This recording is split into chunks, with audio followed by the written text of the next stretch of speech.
Good morning बच्चों। Good morning sir. कैसे हो आप लोग? अच्छे हैं। सब लोग अच्छे हो? यस। चलो अच्छी बात है। आप लोगों ने इसके पहले भक्ति के पद पाठ पढ़ा था, जिसको भक्ति के पद मीराबाई जी ने लिखे थे। उसी में से कुछ पद रह गए थे, उन पदों को जो है रसखान जी ने लिखा है। आज हम लोग उन पदों को पढ़ेंगे। आप लोग तैयार हो? यस। चलो अच्छी बात है। आपको पता है जब किसी भी पाठ का पद्यांश या गद्यांश पढ़ते हैं तो सबसे पहले क्या लिखते हैं? संदर्भ। संदर्भ। तो आप इस पाठ में क्या लिखोगे कि प्रस्तुत पद हमारी पाठ्य पुस्तक प्रज्ञा के भक्ति के पद नामक पाठ से लिया गया है और इसके रचयिता रसखान जी हैं। आप लोग लिख पाओगे? यस। अब इसके बाद प्रसंग की बारी आती है। तो आपको पहले से पता है कि जब हम प्रसंग लिखते हैं तो किसी भी पाठ का जो सारांश होता है उसी को जो है संक्षेप में यानी कि 1 या 2 पंक्ति में लिखते हैं। तो इसका प्रसंग लिखोगे कि प्रस्तुत पद में रसखान जी ने श्री कृष्ण के प्रति अपनी अपार श्रद्धा एवं भक्ति की चर्चा की है। आप लिख पाओगे? यस। चलो अब इसके बाद पदों की पहली पंक्तियां देखते हैं। देखो, बैन वही उनको गुण गाई, औ कान वही उन बैन सोसानी, हाथ वही उन गात सरय, अरु पाई वही जो उही अनुजानी। अब पहली पंक्ति में देखिए, जो बैन शब्द है वो किसके लिए प्रयोग हुआ है? वो जो वाणी के लिए इस्तेमाल किया गया है, ठीक है। और आगे इसमें रसखान जी कहते हैं कि उनको गाई, यानी कि वाणी के द्वारा, अपनी वाणी के द्वारा जब प्रभु के गुणगान करे जाएंगे या प्रभु के गुणों को गाया जाएगा तभी आपकी वाणी की सार्थकता होगी। औ कान वही उन बैन सुसानी, कान यानी कि कान, और जो सुनेगा यानी कि कह रहे हैं कि कानों की सार्थकता जब होगी जब आप के कान प्रभु के गुणगान को सुनेंगे। समझ आया? आगे देखिए दूसरी पंक्ति में, हाथ वही उन गात सरे, और कह रहे हैं कि जो हाथ हैं, हाथों की सार्थकता जब होगी जब उन हाथों के द्वारा आप जो है श्री कृष्ण के क्या करोगे? गुणगान करोगे। यानी हाथों के द्वारा प्रभु के गुणों का गान करोगे, या ऐसे समझिए कि आपके हाथ प्रभु के गुणगान के लिए उठेंगे, आप हाथ जोड़ करके प्रभु के गुणगान करोगे, तब आपके हाथों की सार्थकता होगी। अरुपाई वही जो उही अनुजानी, अनुजानी का अर्थ है अनुसरण करना, ठीक है। तो कह रहे पाई मीन्स पैर, और कह रहे पैरों की सार्थकता जब होगी जब आप पैरों के द्वारा प्रभु के बताए गए रास्तों का अनुसरण करोगे, प्रभु के द्वारा बताई गई बातों को मानोगे। यानी जिस रास्ते पे चलने के लिए श्री कृष्ण भगवान ने बताया है, आप उन्हीं रास्तों पर पैरों के माध्यम से चलोगे, तब आपके पैरों की सार्थकता होगी। समझ आया? यस। आगे की पंक्ति देखो, आने वही उन प्राण के संग, आओ मान वही जो करे मन मानी, त्यों रस खानी वही रस खानी जो है, रस खानी सो है रस खानी।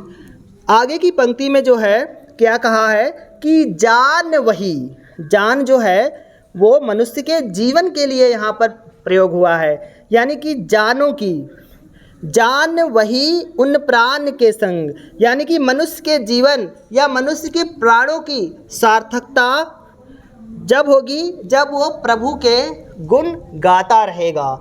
यानी मनुष्य का जीवन तब सार्थक होगा जब वो श्री कृष्ण भगवान के या अपने हरि के, प्रभु के, परमात्मा के गुणों का गान करता रहेगा। और मान वही जो करे मन मानी, और कह रहे हैं मन की सार्थकता भी इसी में है, इसमें ही है कि वो सदैव प्रभु का स्मरण करे, अपने मन के द्वारा प्रभु का ध्यान लगाए, अपने श्री हरि को याद करे, तब उसके मन की सार्थकता होगी। समझ आया? यस। आगे कहते हैं त्यों रस खानी वही रस खानी, जो है रस खानी सो है रस खानी।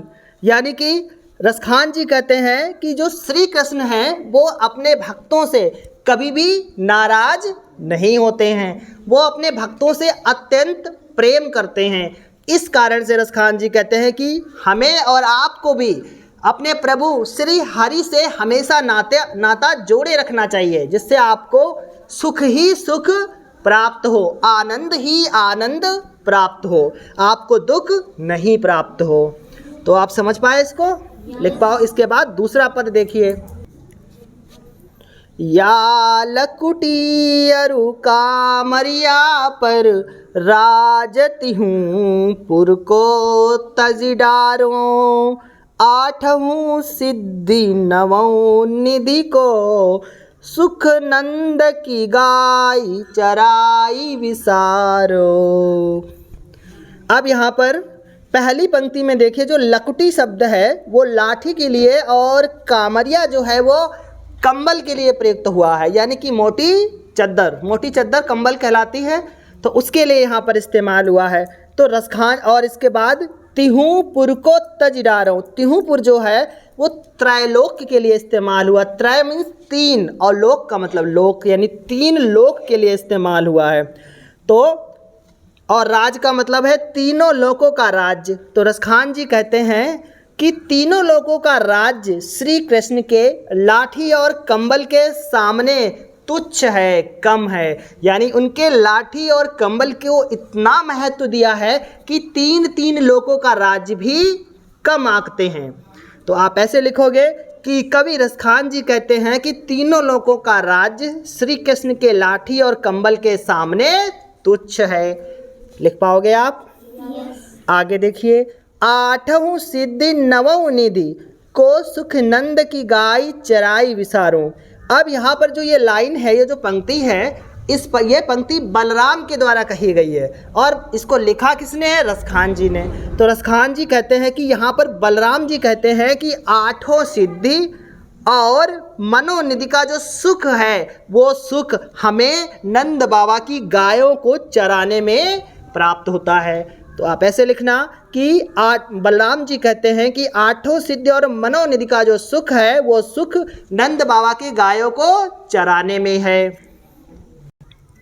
रस खानी कबाऊं इन आखिन सो, ब्रज के बन बाग तड़ाग निहारो, कोटिक हौ कल धौत के धाम, करील के कुंजन ऊपर वारो। अब इस पंक्ति में जो है रसखान जी कहते हैं कि रसखानी कबऊ इन आखिन सो, यानी कि रसखान जी कहते हैं कि पता नहीं कब वो मौका आएगा, कब वो अवसर आएगा जब मैं अपनी इन आँखों से ब्रज के वन, बाग और तड़ाग मीन्स तालाब, कहते हैं कि कब ये मौका आएगा जब मैं इन आँखों से, अपनी इन आँखों से ब्रज के वन, बाग और तालाब को देखूंगा। निहारना का अर्थ होता है देखना। कहते हैं कि इनको कब देखूंगा।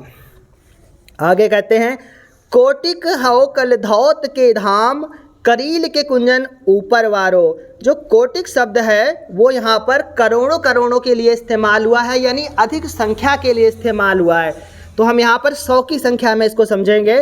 आगे कहते हैं कि ब्रज की कांटेदार झाड़ियों के लिए, करील के कुंजन यानी कि कांटेदार झाड़ियाँ, और कलधौत का अर्थ होता है स्वर्ण या सोना, और धाम मीन्स होता है महल या घर या सदन। तो कहते हैं कि ब्रज की कांटेदार झाड़ियों के लिए स्वर्ग और सोने के 100 महल भी वारो यानी न्यौछावर कर सकते हैं। कि हमें अगर कह रहे हैं कि ब्रज में रहने को मिल जाए तो मैं ब्रज की कांटेदार झाड़ियों पर भी रह लूँगा और उसके बदले मैं सोने के महलों को त्याग दूंगा, ऐसा रसखान जी कहते हैं। इतना प्रेम था रसखान जी को श्री कृष्ण के प्रति, वो उनके जो है अपना प्रभु मानते हैं रसखान जी, तभी कहते हैं कि ब्रज की कांटेदार झाड़ियों के लिए स्वर्ग और सोने के 100 महलों को भी न्यौछावर कर सकते हैं। आपको समझ आया? Yes. आप इसका संदर्भ, प्रसंग और व्याख्या तीनों लिखोगे, ठीक है?